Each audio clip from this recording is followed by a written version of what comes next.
இந்த கிராமத்தில் ஒருத்தன் 2 பேர் லூசு கிடையாது. ஒட்டுமொத்த கிராமமும் சரி, தலைவியும் சரி லூஸாக தான் இருக்காங்க. ஸோ இந்த படத்தினுடைய கதைக்கு போகிறதுக்கு முன்னாடி நம்ம சேனலை சப்ஸ்கிரைப் பண்ணுங்கள். கதை இதோ. இந்த கிராமத்தில் இறக்கக்கூடிய யாராக இருந்தாலும் சரி அவங்கள வடக்கு நோக்கி தான் புதைச்சி வைக்கணும். அதுக்கு ஒரு பெரிய வரலாறு இருக்குது. மாற்றி வேறு எங்கேயாவது புதைக்கிறதோ எரிக்கிறதோ பண்ணிட்டா கிராமம் விளங்காமல் போயிடும்.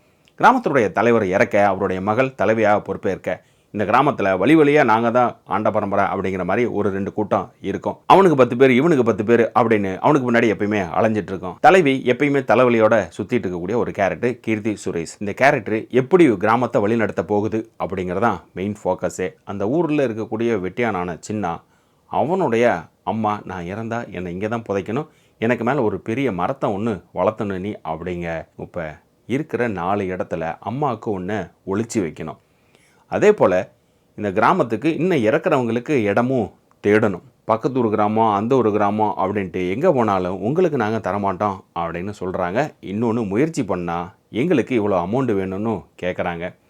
தலைவிக்கு தலைவலிங்கிறது இன்னும் அதிகமாகிக்கிட்டே வருது. ஒரு கட்டத்தில் கதாநாயகி இறங்கி சின்னாக்கிட்ட போய் ஏதோ ஒரு வழி இருந்தால் சொல்லு அப்படின்னு கேட்க அவன் ஒரு ரகசியமான ஒரு விஷயத்த சொல்கிறான். இந்த படத்தில் கதைங்கிறது இதுதான்.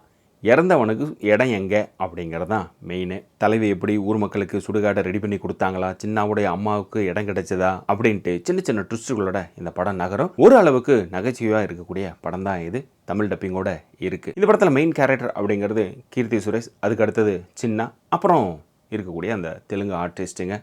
முக்கால்வாசி பேர் எல்லாமே ஜூனியர் ஆர்டிஸ்ட் தான். இந்த படத்தை பார்க்குறப்ப கீர்த்தி சுரேஷ் அண்ட் சின்னா இவங்க 2 பேரை தான் நம்ம ஃபாலோ பண்ணி போயிட்டே இருப்போம். கீர்த்தி சுரேஷ் ஒரு அனிமி கேரக்டராக பண்ணியிருந்திருப்பாங்க.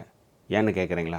பின்ன நடிக்கிற பர்ஃபார்மன்ஸ் எல்லாமே இந்த வால்ட் டிஸ்னியில் வரக்கூடிய படங்களில் இருக்கக்கூடிய கேரக்டராகவே வாழ்ந்துட்டுருக்கிறாப்புல. இந்த மோனா, பிரின்சஸ்ஸு இந்த மாதிரி கேரக்டர் அனிமியில் எப்படி ஆக்டிங் பர்ஃபார்மன்ஸு கொடுக்குமோ அந்த மாதிரி கொடுக்குறாங்க ஆலமரத்துக்கு அடியில். ஐயோ ஆக்டிங்காக இல்லை ஓவர் ஆக்டிங்காலும் தெரியாது, இருந்தாலும் ரசிக்கலாம். அதே போல் சின்ன கேரக்டர் அவங்க வீட்டுக்கு கதாநாயகி வர அவங்க சேரில் உட்கார காப்பி தண்ணி வேணுமான்னு கேட்க காப்பி தண்ணியை வாங்கி கீழே வச்சுட்டு போவாப்பில். இந்த இடம் அன்டச்சபிலிட்டி அப்படிங்கிற ரிஜிஸ்டர் பண்ணுவாங்க.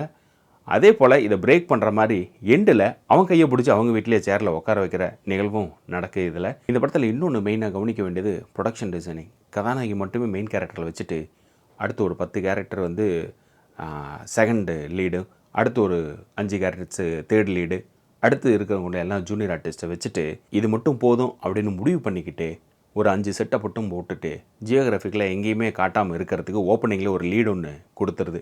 ஃபிக்ஷனலான கிராமத்தோட பேரெல்லாம் சொல்லிட்டு. ஸோ எப்படி பட்ஜெட் வைஸாக கட் பண்ணணும் அப்படிங்கிறத அழகாக பண்ணியிருக்காங்க இந்த படத்தில். ஸோ இதே போல் நம்ம சேனலில் மற்ற படங்கள் ரிவ்யூ இருக்குது, பாருங்கள். மறக்காமல் ஜாயின் பண்ணுங்கள் நம்ம சேனலை. அப்புறம் சூப்பர் தேங்க்ஸும் இருக்குது, ட்ரை பண்ணுங்கள்.